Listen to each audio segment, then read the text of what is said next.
and to speak of the knowledge of the Tanakh, which is a collection of prophecy, writings, and history. And that's what they call the Bible. It's a Tanakh. It is important that we understand that the book holds our life on the pages that is written. The story that is telling is about us. And that's why it is mentioned in Deuteronomy 32, verse 47. For it is not a vain thing for you, because it is your life, and through this thing you shall prolong your days in the land, whether you go over Jordan to possess it. Now, we know that where Jordan is located at, on the continent of Africa, so it's talking of a people that was evidently coming across Jordan to go into what is the promised land. And it was told, and Moses says, I'm at 45, and Moses made an end of speaking all these words to all Israel. And he said unto them, set your heart unto all the words which I testify among you this day, which ye shall command your children to observe to do all the words of this Torah. For it is not a vain thing for you, because it is your life. He said, this is your life.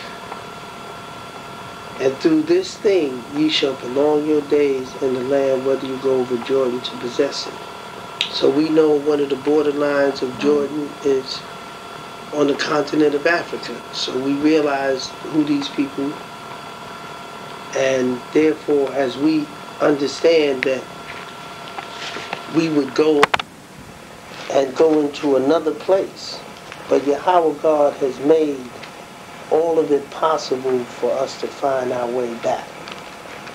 It's very, when we look at it, Yahweh God has not left anything that we cannot find our way back home, because He has made it to where by reading the book, by acquiring the understanding, and not requiring the understanding to become mad, but acquiring the understanding that we will have a way back, so that we will be able to discern the truth, and that truth is ours. It's very important. It's very important that, this should not be made a mistake, but it should be made clear to us, so that as we begin to tell this to our children, because as it says in Deuteronomy 30, verse 12, it is not in heaven that thou shouldst say, who will go up for us to heaven and bring it unto us, that we may hear it and do it. Neither is beyond the sea that we should say, who shall go over the sea for us and bring it unto us, that we may hear it and do it.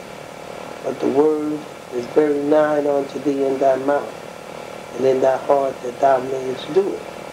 See, I have set before thee this day life and good, and death and evil, and that I command thee this day to love Yahweh thy God, to walk in all his ways, and to keep his commandments and his statutes and his judgments, that thou mayest live and multiply, and that Yahweh thy God shall bless thee in the land whether thou go over to possess it. So all of it is to be our obedience to keeping of the commandments, to doing what has been prescribed. It's so beautiful when you know that Yahweh God has not left out anything. He has told us what will befall us if we didn't do what we were supposed to do. And the thing is that He has mentioned all through this book, as He says in Deuteronomy 29, verse 14, neither with you only do I make this covenant and this oath, but with him that standeth here with us this day before Yahweh our God, and also with him that is not here with us this day. So it was an oath.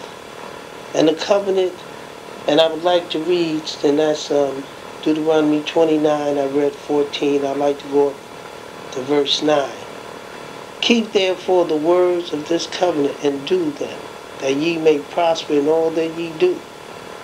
Ye stand this day, all of you, before Yahweh your God. So he didn't say God, he said your God, your captains of your tribes, your elders and your officers with all the men of Israel, your little ones, your wives, and thy stranger that is in thy camp, from the heeners of thy wood unto the drawers of thy water, that thou shouldest enter into the covenant with Yahweh thy God, and into his oath which Yahweh thy God made with thee this day, that he may establish thee today for a people unto himself, and that he may be unto thee a God, as he has said unto thee, and as he has sworn unto thy fathers, to Abraham, to Isaac, and to Jacob. Neither with you only do I make this covenant and this oath, but with him that standeth here with us this day before Yahweh our God, and also with him that is not here with us this day. So it stands. It goes down to his offspring. And this is why it is mentioned in the Psalm 89, that Yahweh said to and I would like Psalm 89, I'm going to start at verse 33. Nevertheless, my loving kindness will I not utterly take from him, nor suffer my faithfulness to fail. My covenant will I not break, nor alter the things that has gone out of my lips. One have I sworn by my holiness, that I will not lie unto David. His seed shall endure forever, and his throne as the sun before me. It shall be established forever as the moon, and as a faithful witness in heaven. So Yahweh God has told us that his word is faithful, and that he is going to keep his word. We don't have to worry about how it looks. He's not going to break his word that he has said to us, because he mentions the type of God he is to the children of Israel. And we should be very grateful to have Yahweh God to being who he is, because he doesn't have to do any of the things that we can't make him. But he has stood fast to keep his word to us, as it says in Deuteronomy chapter 7, and I'm reading at verse 9. Know therefore that Yahweh thy God, he is Elohim, the faithful Elohim, which keep his covenants and mercy with them that love him and keep his commandments to 1,000 generations. So he's a faithful God. He, just like he said, I will not alter the things that have gone out of my mouth. He said that. He said, everything that I've said, I'm going to adhere to.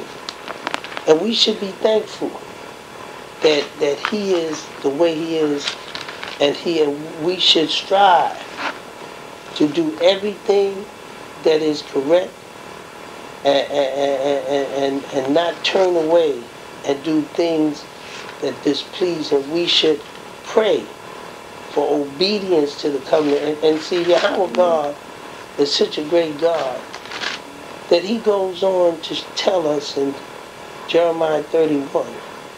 It said, thus said Yahweh, which giveth the sun for light by day, and the ordinance of the moon and of the stars for light by night, which divided the sea, where the waves thereof roar. Yahweh of hosts is his name. If those ordinances depart before me, said Yahweh, then the seed of Israel shall cease from being a nation before me forever. Thus said Yahweh, if heaven above can be measured, and the foundation of the earth searched out beneath, I will also cast off all the seed of Israel for all that they have done, said Yahweh. So Yahweh, he's saying if these things can be done, and it goes on to, and that's Jeremiah 31, verse 35 to 37, and I'm reading Jeremiah 33 to 25.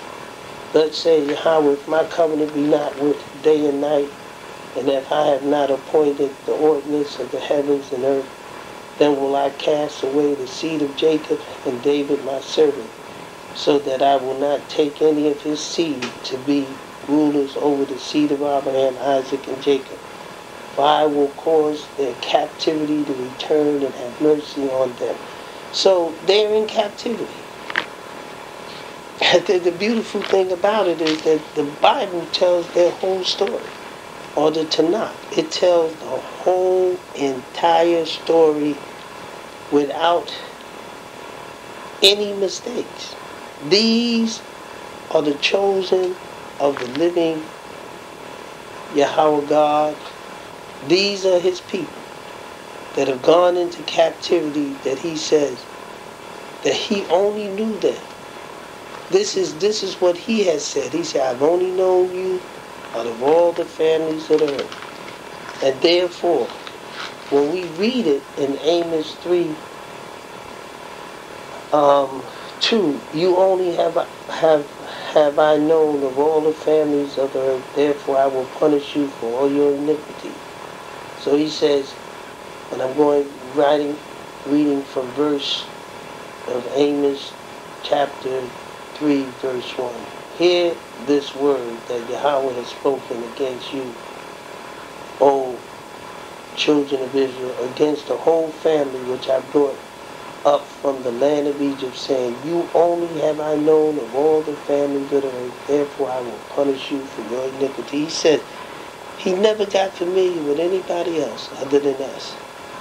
And we should love him, because one of the prerequisites that he encouraged Israel to do was to be faithful to him and to love him. But the point about it is that Yahweh wouldn't command it, he earned it, and then he commanded. He said, he just didn't tell you, look, I want you to be faithful to me.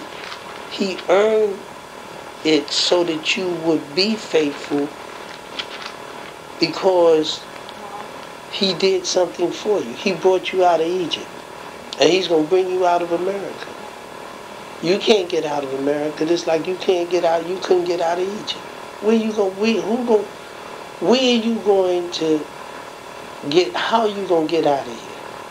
But in Deuteronomy 10, verse 12, it says, and now, Israel, what does Yahweh thy God require of thee, but to fear Yahweh thy God, to walk in all his ways, to love him, and to serve Yahweh thy God with all thy heart and with all thy soul, to keep the commandments of Yahweh and his statutes which I command thee this day for thy good.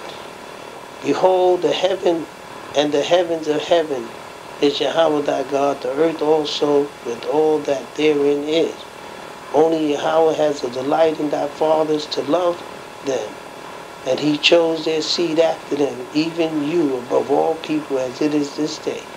Circumcise therefore the foreskin of your heart, and be not more stiff-necked. For Yahweh thy God is God of gods and Lord of lords, a great God, a mighty and a terrible, which regardeth not persons, nor taketh reward. He does execute judgment of the fatherless and the widow, and loveth the stranger, and giving him food and raiment. Love ye therefore the stranger, for ye were strangers in the land of Egypt. Thou shalt fear Yahweh thy God. Him shalt thou serve, and to him shalt thou cleave, and swear by his name. In other words, his name is holy. And we swear by the name of Yahweh God in righteousness. So we rehearse righteousness so that we might know our end. We rehearse it to come into harmony with Yahweh. That's what we're supposed to do. We're supposed to rehearse righteousness to know it.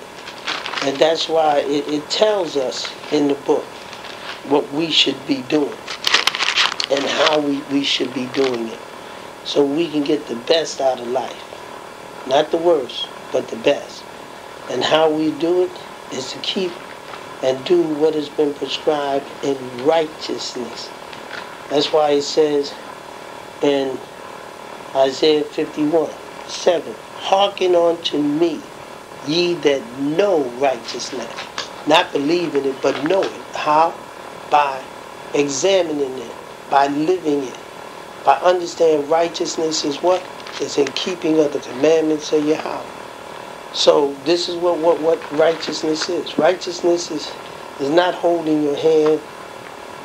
Righteousness is keeping the commandments. So you have to study the commandments. And when you study the commandments, that's why it says in Deuteronomy 6:25, and it shall be our righteousness if we observe to do all these commandments before Yahweh our God as he has commanded us. So it is the commandments. Those things that he has prescribed to tell us. He told us. What did he say to do? When he came down, he began to give us directions. And he says in Exodus 20, verse 1, and Elohim spake all these words, saying, I am Yahweh thy God, which has brought thee out of the land of Egypt, out of the house of bondage. Thou shalt have no other gods before me. Thou shalt not make unto thee any graven image, or any likeness of anything that is in heaven above, or that is in the earth beneath, or that is in the waters under the earth. Thou shalt not bow down thyself to them, nor serve them, for I am Yahweh thy God, and a jealous God, visiting the iniquities of the fathers upon the children unto the third and fourth generation of them that hate me, and showing mercy unto thousands of them that love me and keep my commandments.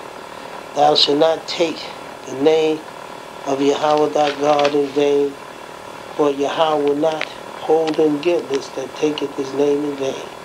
Remember the Sabbath day to keep it holy. 6 days shalt thou labor and do all thy work, but the seventh day is the Sabbath of Yahweh thy God. In it thou shalt not do any work, thou nor thy sons, nor thy daughters, thy manservant, nor thy maidservant, nor thy cattle, nor thy stranger that is within thy gates. For in 6 days Yahweh made heaven and earth, the sea, and all that in them is, and rested the seventh day. Wherefore Yahweh blessed the Sabbath day, and hallowed it. Honor thy father and thy mother, that thy days may be long upon the land which Yahweh thy God giveth thee. Thou shalt not murder. Thou shalt not commit adultery. Thou shalt not steal. Thou shalt not bear false witness against thy neighbors. Thou shalt not covet thy neighbor's house. Thou shalt not covet thy neighbor's wife, nor his manservant, nor his maidservant, nor his ox, nor his ass, nor anything that is thy neighbor. So Yahweh begins to expound the commandments that he expects Israel to take and live by. He begins to explain things to them so that they can become a whole people in moral discipline, so that they won't sway and begin to do things that's not advisable to do. So Yahweh God has told them what he expects for them to do and how, so that they might be established in righteousness and obedience to keeping and serving. It's written in the books that as Yahweh told us that we will not do those things that would be against him, so that we would have a life that would be fulfilled. I would like to continue to read. I'm going to start at Leviticus 18. But in Leviticus 18, I would like to read verse 24. Defile not yourself in any of these things, when all these, the nations are defiled, which I cast out before you. And the land is defiled, therefore I do visit the iniquities upon it. And the land itself vomit out the inhabitants. Ye shall therefore keep my statutes and my judgment, and shall not commit any of these abominations, neither any of your own nation nor any stranger that sojourn with you. So he was telling them, he said, I don't want y'all to be engaged in these unfavorable things. And that's why even when Israel began to kind of boast about how they got the land, Yahweh had to put them in check by explaining to them that they didn't get the land because they were righteous. They got the land because the nations that was in there were terrible. The nations were committing such abominations. And I like to read in Deuteronomy 9, verse 4. It says, Speak not thou in thy heart. After that Yahweh thy God has cast them out from before you, saying, For my righteousness Yahweh has brought me into possess this land. But for the wickedness of these nations Yahweh did drive them out from before thee, not for thy righteousness or for thy uprightness of thy heart dost thou go to possess their land, but for the wickedness of these nations Yahweh thy God does drive them out from before thee, and that he may perform the words which Yahweh swore unto thy fathers, Abraham, Isaac, and Jacob. So I'm reading that to explain to you, these nations were doing some stuff in there. And I would like to begin when it's talked about in Leviticus, in verse 18. And Yahweh told him, he said, nah. I like to start at verse 1. And Yahweh spake unto Moses, saying, Speak unto my son Israel, saying unto them, I am Yahweh your God. After the doing of the land of Egypt, wherein ye dwell, shall ye not do. And after the doings of the land of Canaan, whether I bring you, ye shall not do, neither shall ye walk in their ordinance. Ye shall do my judgments and keep my ordinance, to walk therein. I am Yahweh your God. Ye shall therefore keep my statutes and my judgments, which if a man do, he shall live in them. I am Yahweh. I am Yahweh. None of you shall approach any that is nearest of kin. Yeah, that's what they were doing. You understand? To uncover their nakedness, I am Yahweh. The nakedness of thy father or the nakedness of thy mother shall thou not uncover. She is thy mother. Thou shalt not uncover the nakedness of thy father's wife shall thou not uncover. It is thy father's nakedness. Now, you should read that from Leviticus 18. I'm going to skip, and I want you to go back and read it. And I want to read some of the starting at 19. Also, thou shalt not approach unto a woman to uncover her nakedness as long as she is put apart for her uncleanness. Moreover, thou shalt not lie carnally with thy neighbor's wife, to defile thyself with her. And thou shalt not lay with any of thy seed, and thou shalt not let any of thy seed pass through the fire of Molech. Neither shalt thou profane the name of thy God. I am Yahweh. Thou shalt not lie with mankind as with womankind. It is an abomination. Neither shalt thou lie with any beast to defile thyself therewith. Neither shall any woman stand before a beast to lie down thereto. It is confusion. Defile not yourself in any of these things, for in all these the nations are defiled, which I cast out before you. And the land is defiled, therefore I do visit the iniquities thereof upon it, and the land itself vomit out the inhabitants.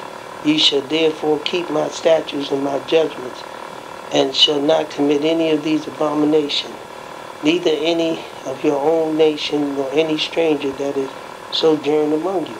So when these things start to happen, you're going to have circumstances where the land is going to begin to move them. You're going to have earthquakes.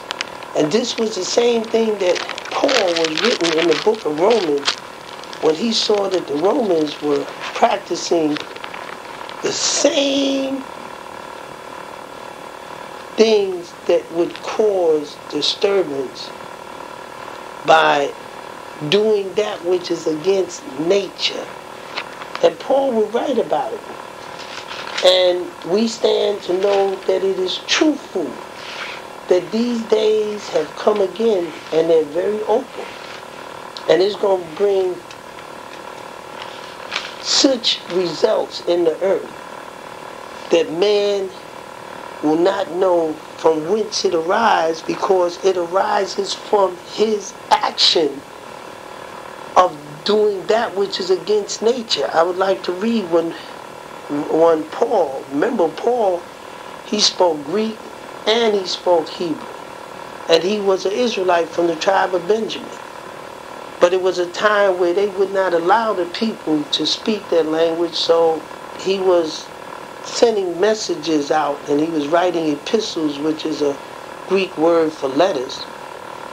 And he was describing their misconduct. So in Romans chapter 1, verse 26, he said, For this cause Elohim gave them unto vile affection, for even the woman did change the natural use into that which is against nature. And likewise also the men, leaving the natural use of a woman, burning in their lust one towards another, men with men, working that which is unseemly, receiving in themselves the recompense of their error, which was meat.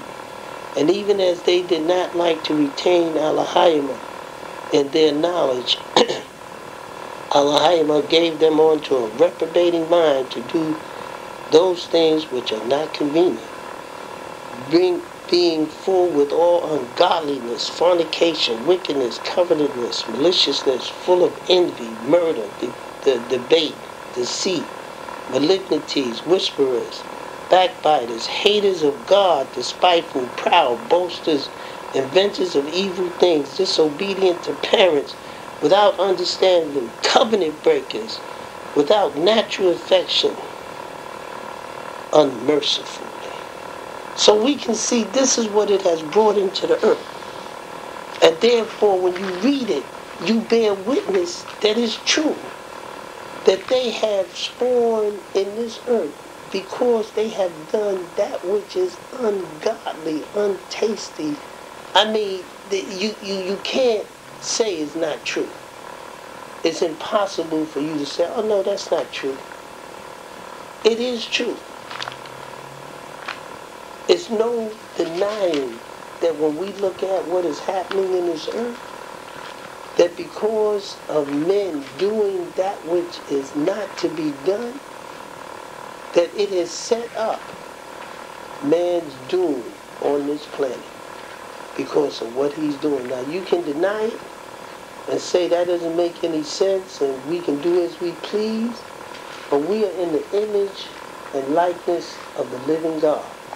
And when you desecrate that image, then all kind of strange things begin to happen. But I know you say, oh, it doesn't matter.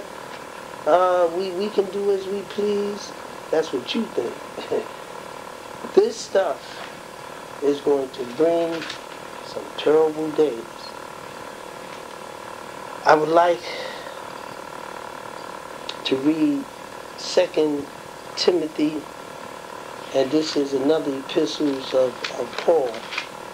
He says, this know also that in the last days perilous times shall come, for men shall be lovers of their own self, covetous, boasters, proud, blasphemers, disobedient to parents, unthankful, unholy, without natural affection.